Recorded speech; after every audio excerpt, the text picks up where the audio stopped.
नाजरीन, आपका आग मऊ में खैर मकदम है। मैं हूं नौशाद अंसारी। आदाब। लोकल बॉडीज़ इलेक्शन का टाइम जैसे जैसे करीब आ रहा है, ठीक वैसे ही सियासी सरगर्मियां जोर पकड़ रही हैं। मऊ ज़िला में एक नगर पालिका के अलावा तकरीबन 1 दर्जन टाउन एरिया हैं और सभी टाउन एरिया व नगर पालिका से चेयरमैन व मेंबर के ओहदा के लिए मुमकिन उम्मीदवार बैनर और पोस्टर के ज़रिए अपनी अपनी मजबूत दावेदारी का दावा करते हुए नज़र आ रहे हैं। मऊ ज़िले में मऊ नगर पालिका के अलावा कोपागंज टाउन एरिया इंतहाई सरगर्म होने के साथ साथ बहुत ही हसास इलाका करार दिया गया है। आज़ादी के बाद से कोपागंज में कम्युनिस्ट और कांग्रेस के दरमियान हमेशा आमने सामने की लड़ाई होती रही है, लेकिन कुछ बरसों से कम्युनिस्ट की जगह समाजवादी पार्टी ने ले रखी है और अब कोपागंज में मुकाबला सपा और कांग्रेस हामियों के दरमियान होने लगा है। लेकिन इस मर्तबा का मुकाबला उससे भी कहीं ज़्यादा दिलचस्प होता हुआ नज़र आ रहा है, क्योंकि मौजूदा चेयरमैन हिलाल अहमद अंसारी सपा से हैं, तो वहीं दूसरे जानिब साबिक एमएलए और लंबे टाइम तक कोपागंज के चेयरमैन रहे इकबाल अहमद चेयरमैन के पोते अरशद रियाज भी सपा में हैं और वो भी टिकट के काफ़ी मजबूत दावेदार माने जा रहे हैं। जबकि गुज़श्ता इलेक्शन में हिलाल चेयरमैन के साथ शाना बसाना खड़े रहने वाले मौलाना अफरोज़ भी मैदान में उतर गए हैं, जिससे कोपागंज का इलेक्शन इस मर्तबा और भी ज़्यादा दिलचस्प हो गया है। इसी को मद्देनज़र रखते हुए मऊ आग न्यूज़ यूट्यूब चैनल के चीफ एडिटर नौशाद अंसारी ने अरशद रियाज से एक खुसूसी इंटरव्यू किया, जिसमें उनसे कोपागंज की सियासत और उनके सियासी कुंभ से मुतल्लिक बहुत सारे सवालात किए, जिसका उन्होंने बड़ी बेबाकी और साफगोई के साथ जवाब दिया। आइए हम आपको पूरा इंटरव्यू सुनाते हैं। आग न्यूज़ के लिए मऊ से ब्यूरो रिपोर्ट। सबसे पहले अपने नगरवासियों को दीपावली, डाला छठ, धनतेरस की बधाई देना चाहते हैं, हार्दिक शुभकामनाएँ देना चाहते हैं और सबको मिलजुल कर ये त्यौहार खुशी से मनाने की हम कामना। अरशद रियाज साहब, हम जानना चाहते हैं कि इस बार कोपागंज टाउन एरिया से जो इलेक्शन में लोग मैदान में नज़र आ रहे हैं, क्या लग रहा है कि काफ़ी दिलचस्प होगा इस बार? जो कोपागंज पोजीशन हो, क्षेत्र भी बढ़ गया है। 2 ग्राम सभाएँ इसमें पूरी तरीके से सम्मिलित हैं, तो जानसिक सम्मिलित हैं। तो जाहिर सी बात है कि जो बीजेपी पहले बहुत कमज़ोर मनाती थी, तो आज वो भी इस पोजीशन में उनके भी स्थिति ये हो गई है कि लड़ाई बराबर की हो गई है। और हमेशा से यहाँ देखा जाता था कि हमेशा मुस्लिम चेहरा ही आता है, लेकिन वोट बढ़ने की वजह से थोड़ी लड़ाई नजर आई। तो इस बार टाउन एरिया में आपके कितना वोट बढ़ने का ये है? लगभग 15,000 वोट बढ़ा है। 15,000 वोट बढ़ा है। पहले जो चुनाव होता था वो 25,000 के करीब हो, लेकिन आज 40,000 के करीब मतदाता होने की संभावना। एक सवाल है कि कोपागंज टाउन एरिया का जो आपका कुंबा है, आपकी फैमिली है, सियासी तौर पे कोपागंज की सबसे बड़ी फैमिली है, क्योंकि इकबाल चेयरमैन के नाम से जाने जाते थे आपके दादा, अब वो मुसलसल चेयरमैन रहे। उसके बाद एक बार यहाँ पे 85 में एमएलए के मुंतखब हुए, उसके बाद आपकी वालदा चेयरमैन हुई। लेकिन उसके बाद से देखा जाए तो यहाँ पे कांग्रेस और कांग्रेस के बाद फिर आप ही के पार्टी के जो हिलाल हैं वो मुसलसल 2 बार से चेयरमैन हुए, एक बार नसीम चेयरमैन हुए। ऐसे क्या कमी रह जाती है कि आप लोग अपने जो विरासत है उसको नहीं बचा पा रहे हैं? देखिए, माँ चेयरमैन थी 2000 तक, उसके बाद से ये सही बात है कि कुछ कमियां हमारी रही होंगी, इसकी वजह से हम इसको बचा नहीं पाए। लेकिन जो आज जो चुनाव हो रहा है, अभी पिछले जो चुनाव हम लोग 300-350 से पीछे रह गए थे, लेकिन चुनाव हारने के बाद भी हम लोग जनता के बीच में हैं और जनता के बीच में रहकर काम किया और उसी के नतीजे में आज पूरी जो हमारा क्षेत्र पड़ता है, पूरे क्षेत्र की हवा आज ये ये बात महसूस कर रही है कि एक ऐसे प्रतिनिधि को चुनना चाहिए जो जनता के बीच में रह के काम करे। हिलाल चेयरमैन के बारे में कहा जाता है कि बहुत डेवलपमेंट किए हैं और पैसा भी उनके पास बहुत है, तो ऐसे में जिस दौर में सियासत पैसे के इर्द गिर्द घूमती है, उनको कैसे शिकस्त दे पाएंगे आप?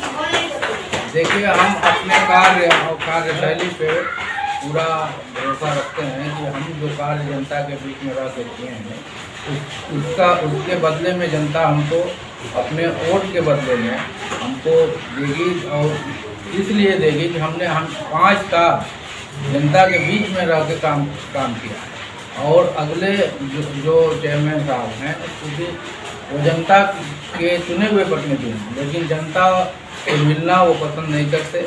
जनता जाती है, इसी की नाराज़गी सबसे ज़्यादा कस्बे की जनता महसूस कर रही है कि भाई ऐसे नेता को चुने जो आवाम के बीच। आप कह रहे हैं कि हम बहुत खिदमत किए हैं और वो लोगों से मिलना पसंद नहीं करते। ऐसे में एक चेहरा सामने आया, मौलाना अफरोज़ साहब, जो कहते हैं कि बिजली के मामले में हम काम करते हैं और हमारे साथ लोगों के बहुत अच्छे मरासिम हैं, रिश्ते हमारे बहुत अच्छे हैं, हम हर काम में पहुंचते हैं।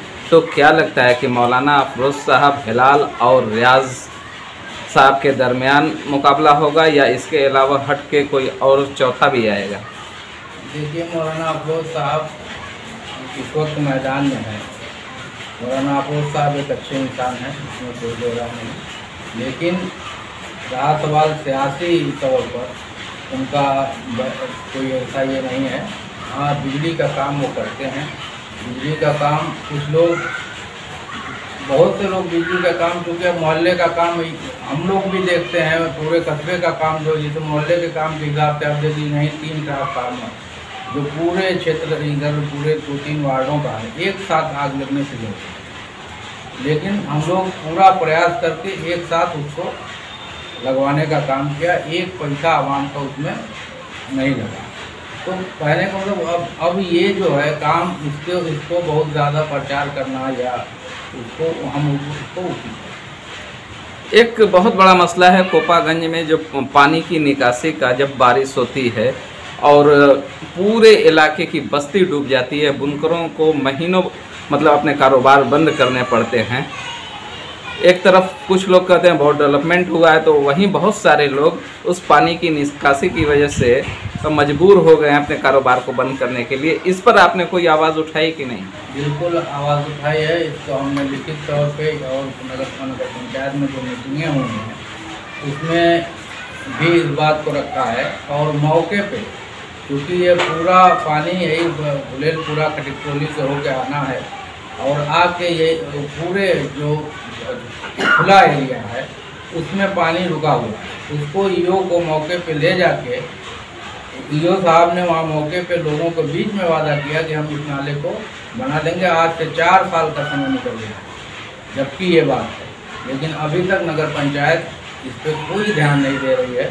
हालांकि ये लोग कई पीरियड से चेयरमैन हैं, लेकिन कभी इस पे तवज्जो नहीं देते। कोपागंज के लोग अरशद रियाज को अगर चुनते हैं, मुंतखब करते हैं, तो क्या तरजीह होगी आपकी? देखिए, सबसे पहले तो इसमें ये होगा कि जो जल निकासी का मसला है ये बहुत अहम समस्या है कस्बे, इसको देखा जाएगा, इसको ज़रूर सबसे प्राथमिकता से इसको काम किया जाएगा। कस्बे के जो हमारे शहर के रोड जो बहुत ही ख़राब स्थिति में है, आप आने से चलेंगे चमन रोड होते हुए बाईपास तक जाते हैं, अभी विंटर कॉलेज तक रोड की स्थिति बहुत ख़राब है। यहाँ जो अंदर जो इंटरलॉकिंग नाले पटिया का काम है ये भी बहुत ही ख़राब स्थिति में है। उसको हम पहली प्राथमिकता देंगे।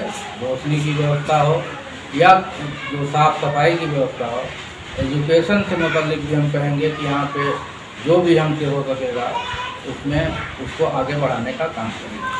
कोपागंज में माना जाता है कि यहाँ पे एक होल्ड रहा है कम्युनिस्ट पार्टी और कांग्रेस का, अब वो ट्रांसफ़र होके कम्युनिस्ट और समाजवादी का हो गया है, लेकिन आप और हिलाल अंसारी दोनों एक ही पार्टी में हैं। ऐसे में अगर हिलाल अंसारी को समाजवादी पार्टी टिकट देती है तो क्या आप समाजवादी पार्टी से बगावत करके चुनाव लड़ेंगे या फिर दल बदल के लड़ेंगे? देखिए, ऐसी स्थिति होने का सवाल ही पैदा नहीं।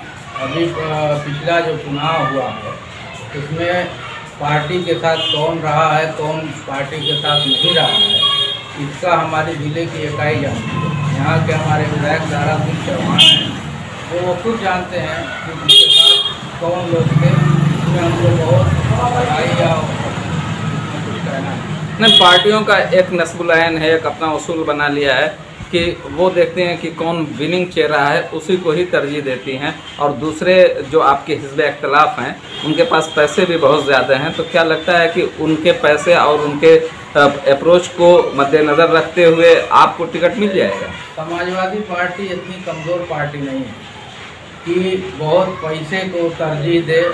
हम लोग बहुत अच्छी से जानते हैं कि हमारे विधायक दारा सिंह चौहान को जब टिकट दिया गया तो ये उम्मीद नहीं थी कि दारा सिंह चौहान को टिकट मिलेगा, लेकिन दारा सिंह चौहान को पार्टी ने कैंडिडेट बना दिया।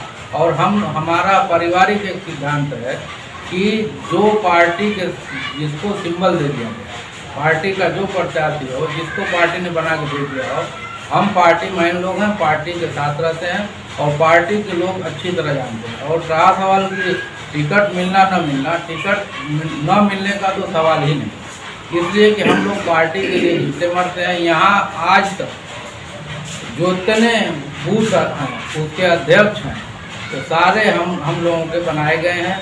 हिलाल साहब के कोई बूथ अध्यक्ष उसमें नहीं है। और यहाँ के जो घोसी विधानसभा के अध्यक्ष हैं वो भी बहुत ही अच्छी तरह से वाकिफ हैं। किसी को हमको उसको सफाई करने की जरूरत नहीं है, इससे आप नहीं रहिए। टिकट उकट का कोई बहुत मसला इसमें होना नहीं। हिलाल और रियाज दोनों एक ही पार्टी से हैं और दोनों लोग मैदान में रहेंगे, तो क्या नहीं लगता बीजेपी और कांग्रेस इसका फ़ायदा उठा लेगी?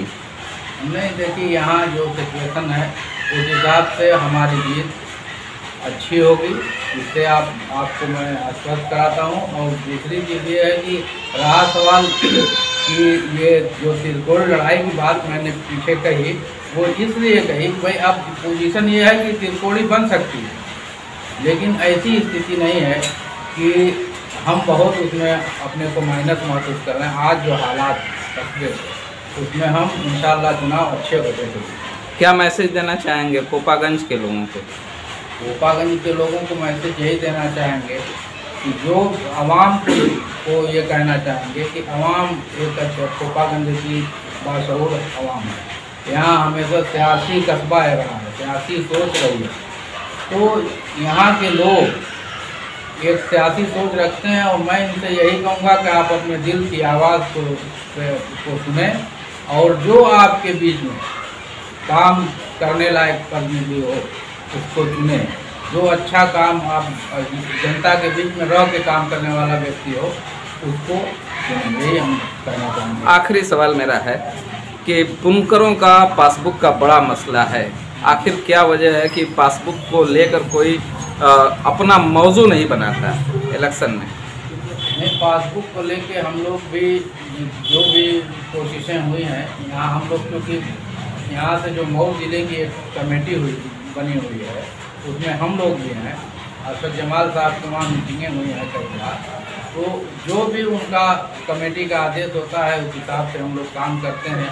ऐसा नहीं है कि हम बुनकर के लिए कुछ नहीं करते। बुनकर पासबुक के मसले पे हमने यहीं पे एक लंबी मीटिंग कराई थी जिसमें अरशद जमाल साहब पूरे जो अपनी पार्टी के भी लोग थे और गैर पार्टी के लोग जो बुनकरों से ताल्लुक़ रखते हैं या उनका दर्द को समझते हैं, सब लोग आए थे और उसमें पूरी बात रखी गई और हर मौके से बुनकर के लिए हम लोग खड़े हैं। रियाज साहब, हमसे बात करने के लिए